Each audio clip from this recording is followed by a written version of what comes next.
nibwira ko ari impamvu nyinshi. Impamvu ya mbere, mufite imico mibi irimo n'ubwirasi. Kwirata mu mico mibi bizaba iki gihugu cyanyu muzagisenya muri ibyo ngibyo. Murabirasi.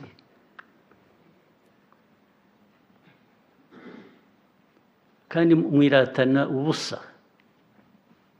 Niba hari icyo mwari mufite ngo uriratana icyo ufite wenda najya kubyumva, ariko mufite iki? Mwiratana mugira iki?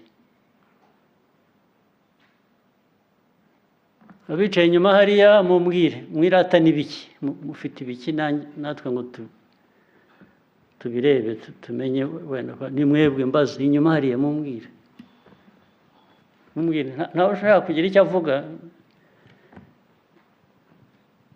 Iryo zina ry'ubwirasi mwaryemeye, ni ukuri bashaka gutahana, ariko noneho muvuze ngira ngo namenye wenda ko bigiye kubavamo.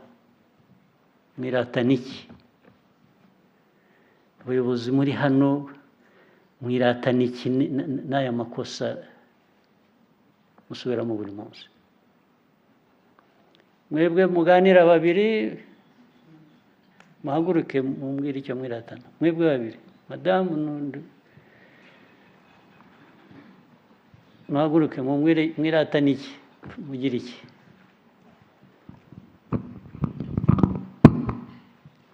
Murakoze. Mu by'ukuri nta kintu dufite cyo kwiratana. Hari akazi kenshi dufite ko gukora kugira ngo twemeze twubake igihugu cyacu. Mubuzwa n'iki? Ibyo dukeneye byose turabifite, ni ugukorana tugakorera hamwe dufite. Mubuzwa n'iki rero? Ibyo mvuga niba atari icyo navugaga cya mbere cy'imico mibi n'ubwirasi, mwabuzwa n'iki? Ntacyo mu by'ukuri, ni ukugira guca bugufi tugakora dukorera abanyarwanda kuko ari igihugu cyacu. Cyangwa mukabireka mukajya mu bindi, ntumwangize igihe cy'abantu, mukigera mu bindi byanyu bibaha ikuzo, bibaha kumera uko mushaka. Ntabwo tuzabipfa.